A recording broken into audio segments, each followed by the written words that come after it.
اب ہم نیکسٹ پیرا سٹارٹ کرتے ہیں، پیج نمبر 12، فرسٹ پیراگراف۔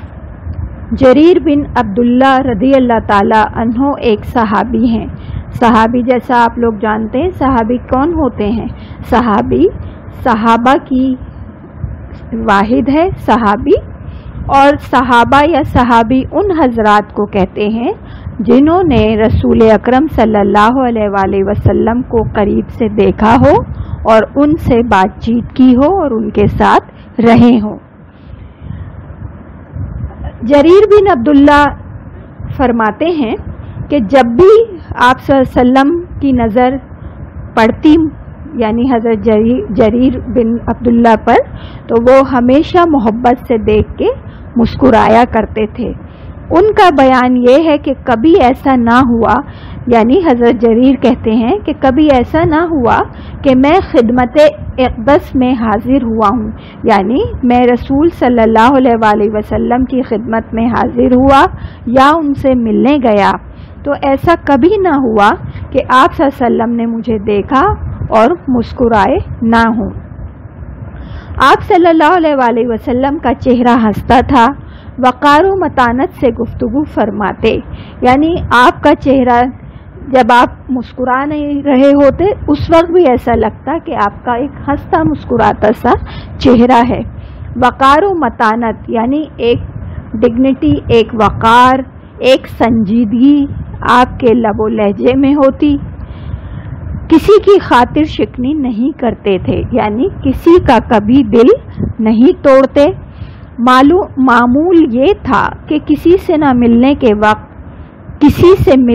وقت ہمیشہ پہلے خود سلام و مصافحہ کرتے۔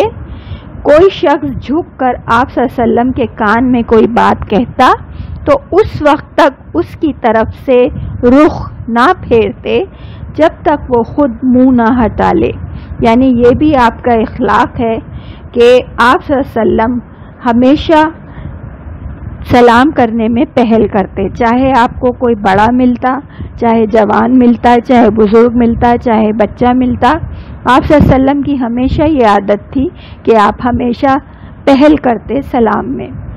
اگر کوئی آپ کے کان میں کوئی بات کہہ رہا ہو تو آپ اس کو کبھی نہ ٹوکتے، نہ اس کے کان سے اپنا چہرہ ہٹاتے جب تک کہ وہ خود نہ ہٹ جائے۔ اسی طرح مسافہ یعنی ہاتھ ملانے میں بھی آپ کا یہی طرز عمل تھا، یعنی آپ جب کسی سے ہاتھ ملاتے تو جب تک وہ خود نہ چھوڑ دے، یعنی جس سے آپ نے ہاتھ ملایا اس نے جب تک آپ کا ہاتھ نہ چھوڑا تو آپ اس کا ہاتھ نہیں چھوڑتے تھے اور پکڑے رہتے تھے۔ مجلس میں بیٹھتے تو آپ صلی اللہ علیہ وسلم کے زانو ہم نشینوں سے آگے نکلے ہوئے نہ ہوتے، یعنی آپ صلی اللہ علیہ وآلہ وسلم آداب محفل کے سے پوری طرح واقف تھے۔ ایسا نہیں تھا کہ آپ رحمت للعالمین تھے، آپ آخری نبی تھے، تو ایسا کبھی نہ ہوا کہ آپ مجلس میں بیٹھتے تو اپنی ذات کو لوگوں سے نمایاں کرنے کی کوشش کرتے کہ نہیں تم پیچھے رہو، میں تم سے آگے ہوں گا کیونکہ میں نبی ہوں۔ ایسا آپ نے کبھی نہیں کیا، بلکہ آپ جب سب کے درمیان محفل میں بیٹھتے تو ہمیشہ محفل کے آداب کا خیال رکھتے اور سب کے ساتھ بیٹھتے۔ ایک دفعہ آپ صلی اللہ علیہ وآلہ وسلم سعد بن عبادہ رضی اللہ تعالی عنہ سے ملنے گئے۔ واپس آنے لگے تو انہوں نے اپنے صاحبزادے یعنی اپنے بیٹے قیس رضی اللہ تعالی عنہ کو ساتھ کر دیا، کیونکہ حضور صلی اللہ علیہ وسلم اب تنہا واپس جا رہے تھے تو حضرت سعد بن عبادہ نے سوچا کہ کیوں نہ میں اپنے بیٹے کو ساتھ کر دوں تاکہ وہ ان کا ہم سفر بن جائیں۔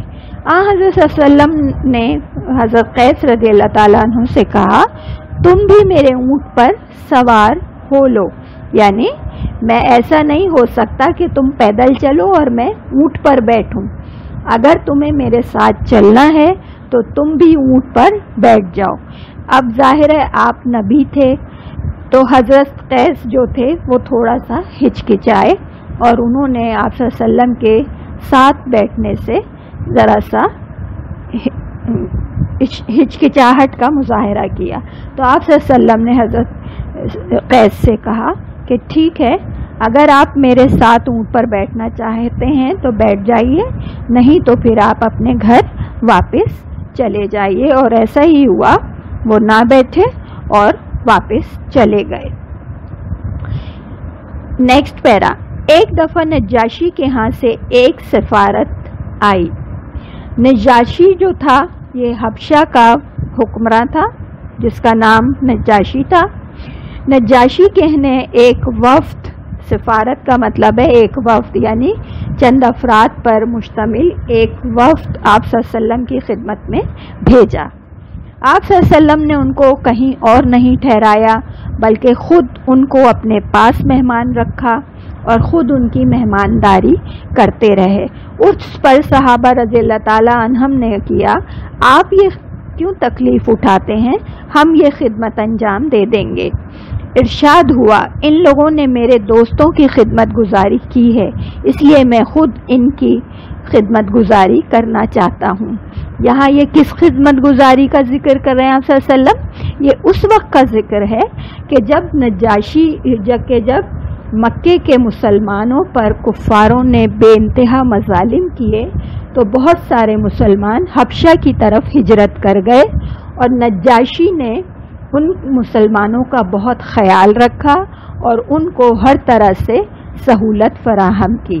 اسی لیے رسول اللہ صلی اللہ علیہ وسلم نے کہا کہ جس طرح نجاشی نے میرے مسلمانوں کا خیال رکھا تھا، ان کی خدمت کی تھی، تو اب یہ میرا فرض ہے کہ یہ نجاشی کا وفد آیا ہے تو ان کی خدمت میں خود کروں۔